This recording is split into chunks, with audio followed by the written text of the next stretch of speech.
When I grew up in Buffalo and there was a snowstorm, everyone would hit the street with a shovel, digging out neighbors, clearing driveways, getting cars unstuck.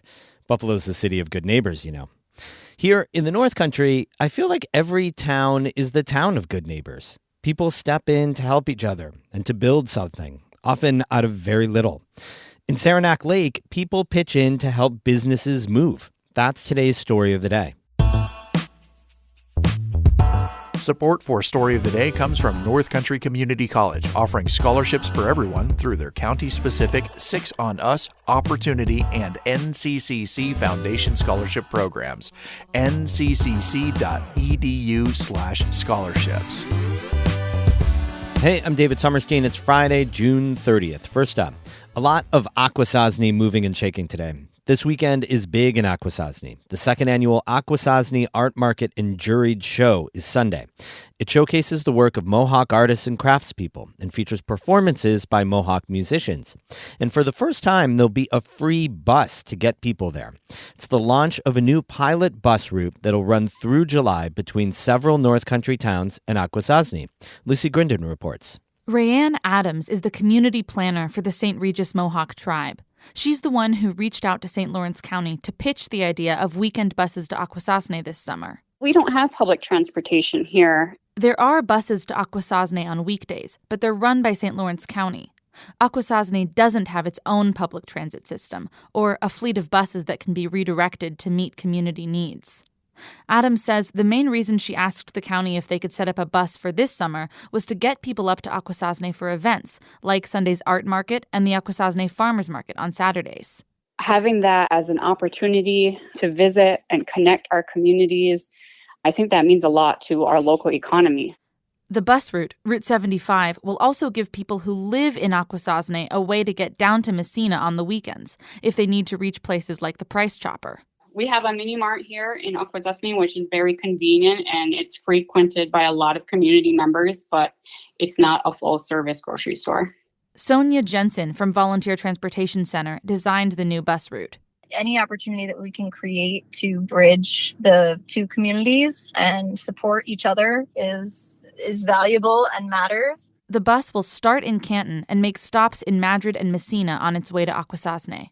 The stops in Akwesasne are at Twin Leaf, the casino, and Generations Park, as well as the two senior and low-income housing units, so Mohawk River Village Apartments and the Iroquois Village Apartments. It'll run back and forth between Akwesasne and Massena throughout the day, before heading back to Canton in the late afternoon. Akwesasne Travel and the casino are sponsoring the bus route, which means it'll be completely free for riders. Normally, county buses cost $2 to ride. The pilot bus route will take people to the art fair on Sunday, July 2nd, and then run on every following Saturday in July. Lucy Grindon, North Country Public Radio. An 18-year-old from Akwesasne was drafted into the National Hockey League yesterday. The Anaheim Ducks selected Kerry Terrence Jr. 59th overall in the second round of the NHL draft.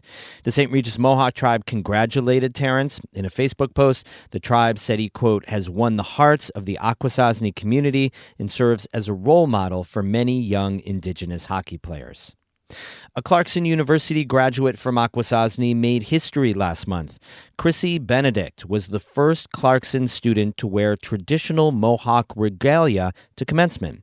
NCPR intern Maya Mackey has more. On graduation morning, Chrissy Benedict put on her Clarkson green and white regalia. Over her silk shirt, she wore a purple stole, representing the Mohawk Nation. Underneath, she wore a beaded belt with a bear on it, because Benedict is a member of the Bear Clan. Her white skirt was made of deer hide, and her moccasins were passed down to her from her mother. Benedict says that Indigenous people aren't really represented at colleges and universities. I felt like it was very, very important for me to wear my culture and show that we are still here and we are smart enough to get a college degree. Benedict says the Clarkson University administration was enthusiastic about her choice to forego her graduation gown. And I feel like if everyone else can wear their culture, then it would be a more inclusive and diverse event, and it should be. She says one of her biggest advocates was Philip White Cree, the coordinator of Indigenous community support and outreach at Clarkson. White Cree is also from Akwesasne and a mentor to Benedict. He encouraged her to help reactivate Clarkson's American Indian Science and Engineering Society chapter. Benedict says she wants other Mohawk students to feel as empowered as she does. Stand tall every day and know that you are more than enough to be where you are. Benedict is planning to attend SUNY Plattsburgh next year to get her master's degree. She wants to work in the field of sports psychology. Maya Mackey, North Country Public Radio. One benefit of small-town life is that people step in to help each other out. In Saranac Lake, that's kind of become a tradition when local businesses move from one location to another. Earlier this week, folks gathered at a consignment shop that was moving to a new storefront. Emily Russell happened upon the action and has a story. Main Street Exchange sells secondhand clothes, shoes, and household items. It's been open in Saranac Lake for more than a dozen years. On this day, though, the store is emptying out, getting packed away in bags and boxes. Spread out and let's just pass this out. Yeah. Peter, stay there. We're going to spread it out. We need a bucket brigade. That's what I'm saying. Main Street Exchange is moving to a new storefront across the street, and about 20 people have showed up to help. I'm literally in goosebumps right now. That's shop owner Tori Vasquez. Today, she's also kind of like a director, telling folks what to pack up and where to put it all. So now we're just going to start clearing out the craft room. We have a bunch Vasquez advertised her move on Instagram.